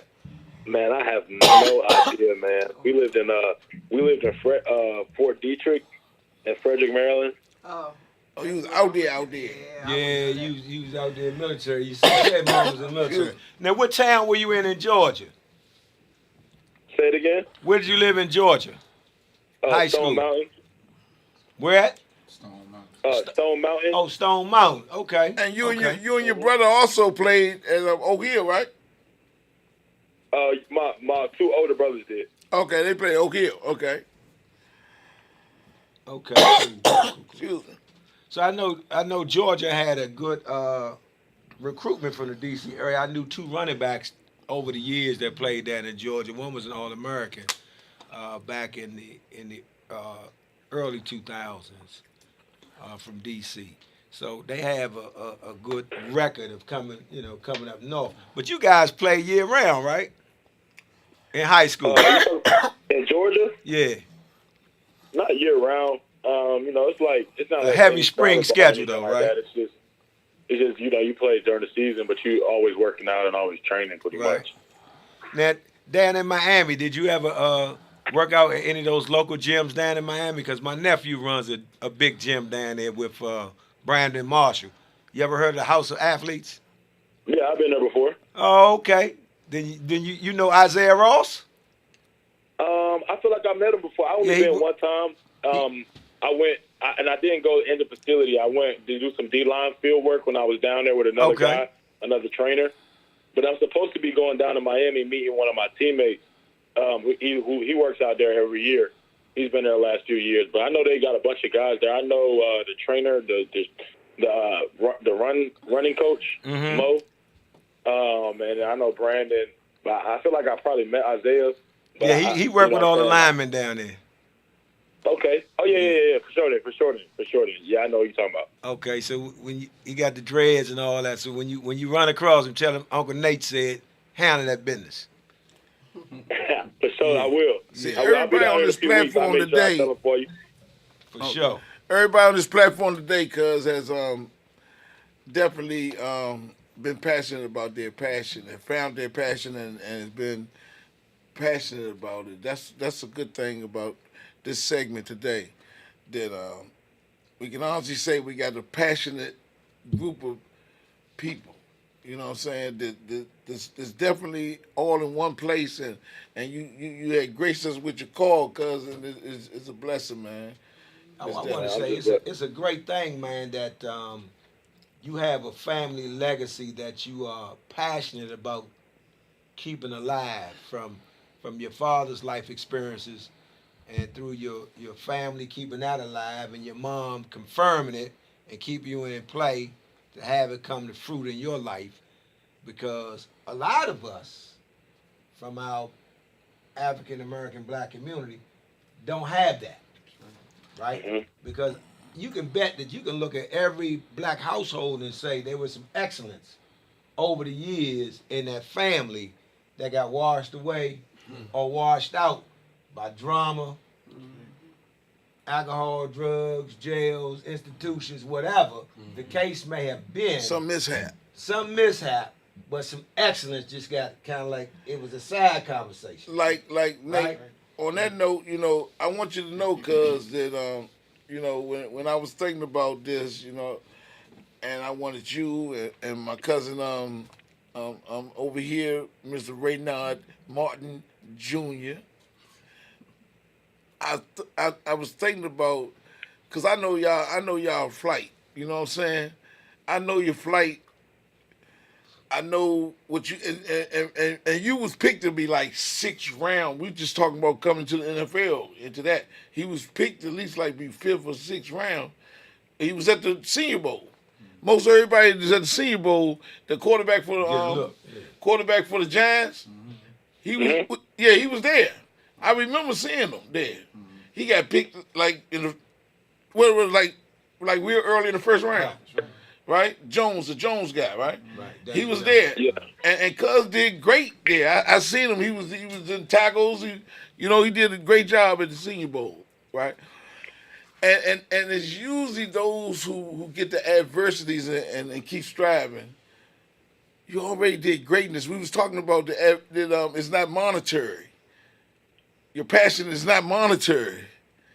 It's not. It's really Fulfill not. something in you. Yeah, if it feels something in you. Yeah. But usually when you do it, you don't know how many seeds you planting.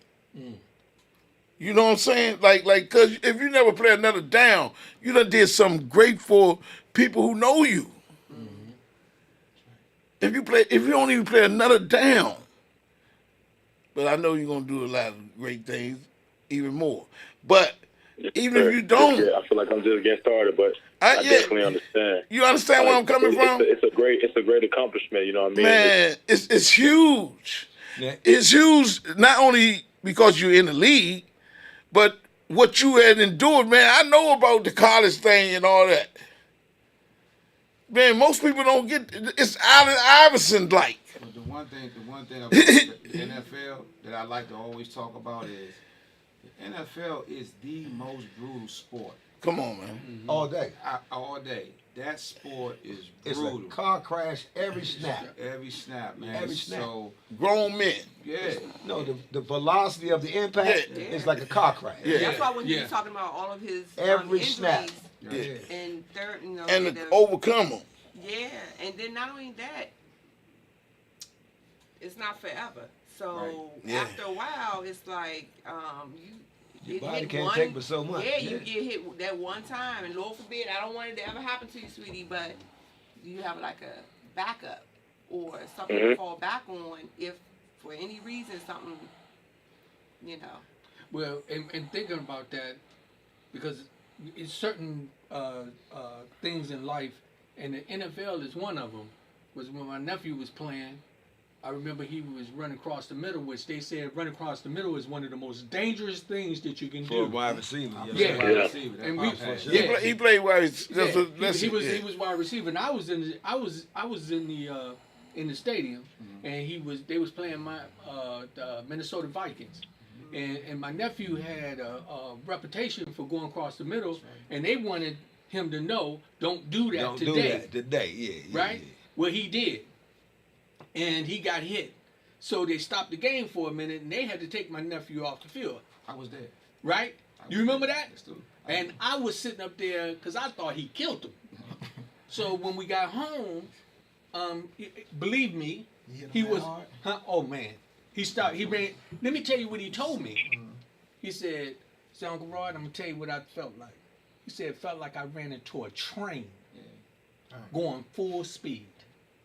He said, Yeah. "Every bone in my body was hurting." And he was trying to regroup and get himself together. for next game. Yeah, because he stayed down for a minute, didn't he? A good little while. Yeah.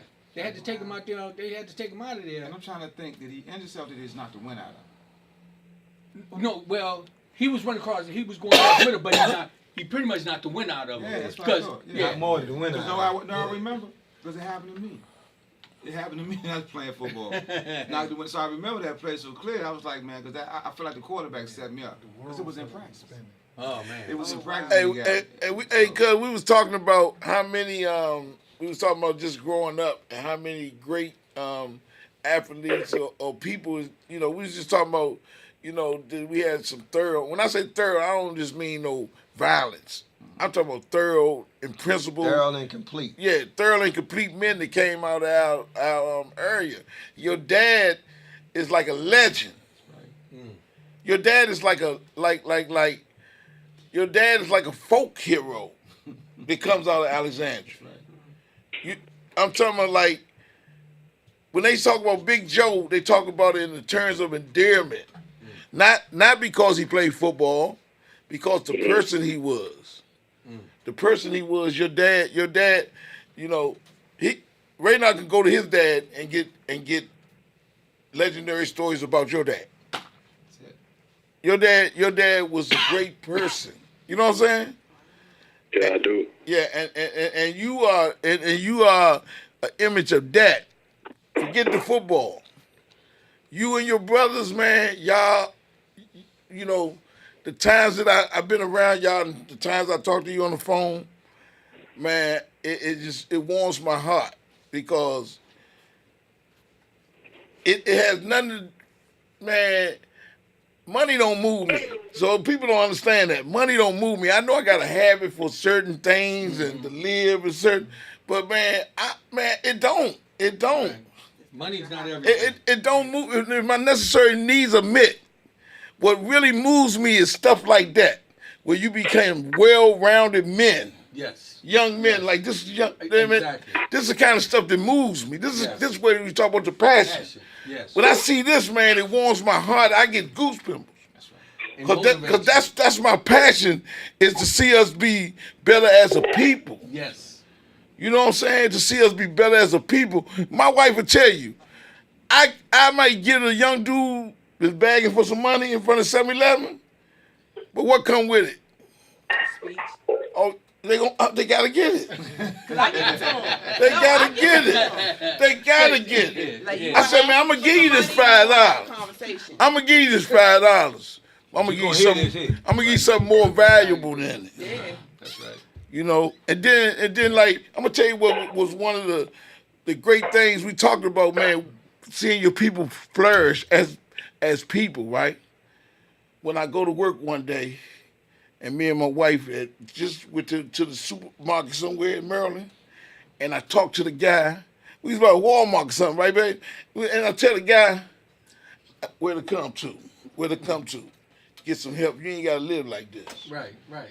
It's a way out, right? When I come to work that weekend, he was sitting in the joint. That right there, Man, that kind of stuff right there. yes. So what's making me more proud of you and Raynard right here and some other family members that I got that, you know what I'm saying, because I've been the strong man in the family. I've been the example of what not to do too. Early on. And you had to go through it, and I had to go through it. Because like my little brother is one of the, Taraz, is one of the most manly men I know. I'm so proud of him. He's a man. He taking his family. He's a man. So, hey, So this kind of stuff trumps monetary success. yes. It trumps it. So the man that you become, man, is what makes me more proud. Because you know what? Most family members in his position don't call in on shows like this. Most guys that's in his position, Right. in Kevin's position, don't come out to shows like this. So guess what? So it's something about you. Yeah. It's something about the favor that God gives to people that is sitting around here that draws people. But when you're talking about passion and where he is today, and each one of us sitting here, your passion is a gift, and when you share it, it's a blessing. Yes. And one of the things that we got to do, somebody said this to me the other day. They wanted to ask, and I don't want to make it a racial thing, but they wanted to know, why do most black Americans conduct themselves at a certain level when they're in the public? They wanted to know, they was talking about the BET Awards and some of that stuff and how they be talking and this and that. And these were some foreign people who are same color as we are, but they come from different backgrounds. And what they didn't realize is that our passion, in some cases, Seemed like aggression. but not only that, it was taken. That's right. You see what I'm saying? So we're excited. So what you don't understand is that it was removed, but now when I look at you and then this gentleman playing in the NFL, we had a whole different perspective. And it's a whole different take on where we are in life right now. And I'm gonna tell you something, we have to move on the passion. That's right. So kudos to you calling in, kudos to you coming. Because I understand, my brother, as you being technically you're a celebrity. Okay? It don't take it years. No, I'm just saying. Yeah. No, On a high level. The good thing is he ain't like Michael Jackson because he can walk in here and he got to worry about nobody trying to attack it, and run. But you know what I'm saying. Yeah, but I got you. You know what I mean? And that says something. That says something About the person. About the person. Yeah. I'm thankful, and again, I commend that young man on the phone, and I commend you because these things are my motivation. Right. You know what I mean? And can't nobody take that from me. Right. I don't care what platform exists in my life. Right. So, I'm thankful that Boo pursued my situation because I'm all over the place sometimes. Yeah. But one thing I'm going to always do is make sure I connect to my community. My man. And Much respect. That's to the day I pass. Much Because I respect. remember where I come from. Yeah. Much respect. And that's the passion. And that's what I was trying to talk to. We was looking at some things yesterday, and another lady from Ghana. I opened them up because I like to hear how they see us, right? Mm-hmm. And she was like, yeah, I said, just tell me how you feel about, Black Americans. And she technically was saying Tell that the truth. she, what she said? Tell you the truth. Lazy. Yeah, you don't. But see, wanna 'cause there's do a nothing. there's a stigma that we trying to change. And that's what we're doing Come here on. at Man in the What Mirror. is it? Well, It's the talk show that matters because That matters. we're just doing our portion to change that stigma, right? Yeah. So like I'm gonna do a plug real quick because I need to do a plug tomorrow. And my other cousin, he's a lot better too that I connected to. named Chris Ledbetter. He was supposed to call in. Something must have happened. He be busy because he runs Comicville, right? And he travels from state to state throwing comedy shows. Sometimes he had celebrities like Joe Toy and all them. No, just like being hosts. Right. And then he just opened up a club in, he's down in Atlanta. He opened up a club down in North Carolina now, Charlotte, called Commonville. So he's pretty busy. But he's the one that connected me to this place that my band is playing at tomorrow in Malachi, called Malachi's. Him and Robert Malachi grew up together in New York, in the Bronx. And he hooked me up with that guy. So a lot of people don't understand. They say, well, why you leave from Maryland and D.C. to come all the way down there to Manassas and this and that? Because it's the very thing we talking about, this passion thing. We supporting one another. But not only that, you want to spread out your, Yeah. your fan base and get exposure. But see, when passion though, you plant a seed, you ain't gonna get no whole flower when you plant a seed. Nah, you gonna get a stem first. Come on, man, come on, go get it to him Stem for first, philosophy. baby. Yeah, You gonna have to go through the pain and break it through that dirt, come on, man. reaching for that energy Come source on, man. before you start to bloom. Right. And people that don't have that passion-driven life, they don't understand it. And They don't understand it. Wait a minute. And what I want to add to what you said is when we were talking to you, young man, was don't forget that you're planting the roots of the foundation. Because what you do as you break through, you got to be solid so that they can't break you down. Yeah, because you're gonna have a lot of that- adversity. That's your passion right there. That's what make you prevail. Because we know what the struggle is. We've been going. Go ahead, speak. Now the process, I understand it's a process and everything. So I've just been reading books and just hearing about quotes of enjoying the process more than enjoying the success. Yes, So- my man. And I want everybody just listening right now to know we got to get ready to leave. John, you still there? Yeah, I'm still here, cuz. Hey man, love you, man. We getting ready to conclude the show, but man, I'm gonna stay in touch more, man, because man, this is what I do, man. Me and cousin Danny, man, on my dad's side, he's one of the other ones that's passionate about family. You know what I'm saying? We call everybody. We talk to everybody. And me and Danny does that. You know what I'm saying? And Danny probably was the one put this thing together to come and see you that time.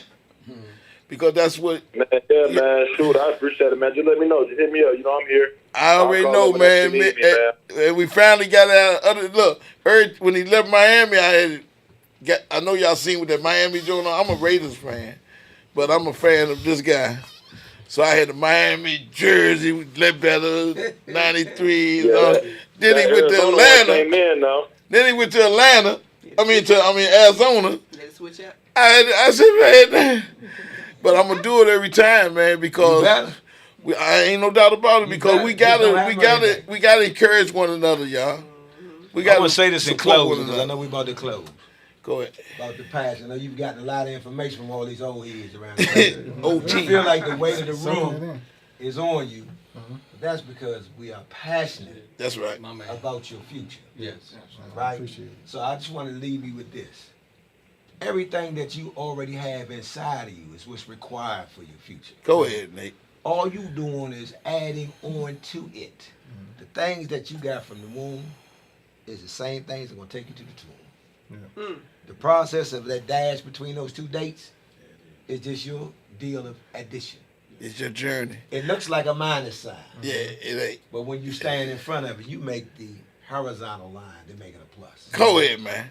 Okay? Hey, We look, gonna keep it going, and we guys. gonna have to end it with that. It was a great show, and we'll be back here next month. Yes, sir. And I think Miss Amy gonna she gonna host and bring. Was it July or August? Oh no, yours next month. You next. You next. You up up July. next. You up next. Okay. That's July. No, I thought it was August. This June. This June.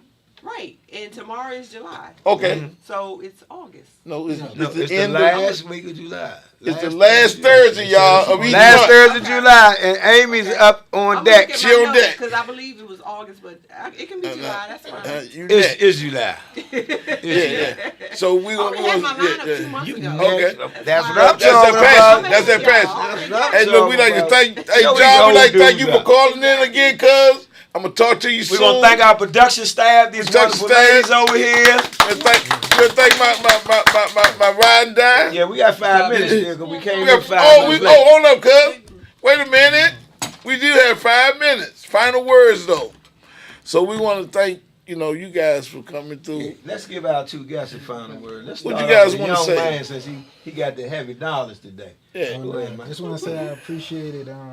Anybody that want to follow me or contact me, they said all my social media, whether it be Instagram, Facebook, my website, LinkedIn, is Raynard, RAYNARD, the THE Estate ESTATE, and then Guru GURU. So just want to say I appreciate it.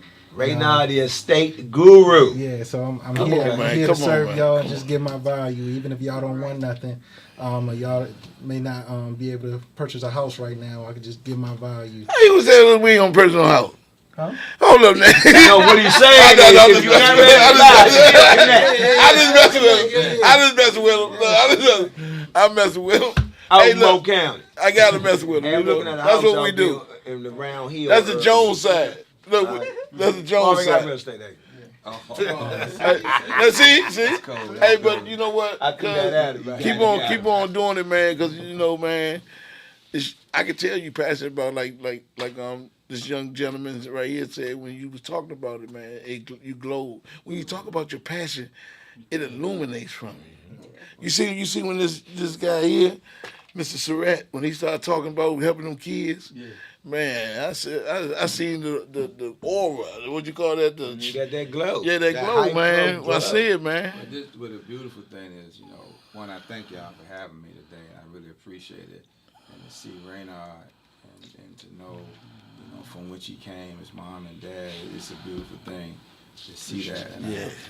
I'm truly proud. And I'm here if you need anything. Believe that. The other thing is, I'm thankful that God gives me the wisdom, beauty, and strength Come on, man. to move forward and take care of the things that I think we should be doing in our community like we should. I don't ever want to think that I'm not connect to the properties that God has before me. So I'm always do that, and I think this is a part of it. I let him pull me and tug me and throw me wherever I need to be, and I'm thankful for that. So again, big up to the Man in the Mirror show. Big ups to everybody who's promoting the energy. And where you reach me on, my Instagram is SIRRATT65. My Facebook page is SIRR 23 Sons, and reach me, inbox me. My manager is Crystal Bowman. Okay. And that's on my pages too. So if you need me to come out and do anything, just let me know. Because it's all about giving back here. My man. There you go. There you go. All right. Any closing sage words there, boss? Say that Any again. closing words from the sage? No. Basically, is I'm honored to be in your presence, and what I'm telling you is that we are all being reborn right now, and we need to pay attention to what's going on. So take your passion and use it to your benefit, and don't be selfish with it. Share it with others, because I tell you, I am my brother's keeper. I am my sister's keeper, and that's all of us. Your success is mine. And I want everybody to know that your passion will make room for your gifts. Yeah. Miss Amy, you got any final words? Great show. I just literally just sat back and just took it all in because there's so many different to meet you and just this is greatness right here. Us. And if we can have conversations like this and have meeting of the minds and just share input, this is turning into something bigger than what we are ever be prepared for. So, I don't know. It's just a seed. It's a seed. Yeah. Yeah, it's just a seed. Well, that's it. That's wrapping up. Hey, well, that's it. We'll see you at the end of next month, the last Thursday of next month. Don't know what Thursday of July. Amy gonna bring us the bomb guests and the bomb entertainment. Man in the Mirror is a wrap, and we love each and every one of y'all, and we couldn't do it without you guys. The show that matters. The show that matters. Peace.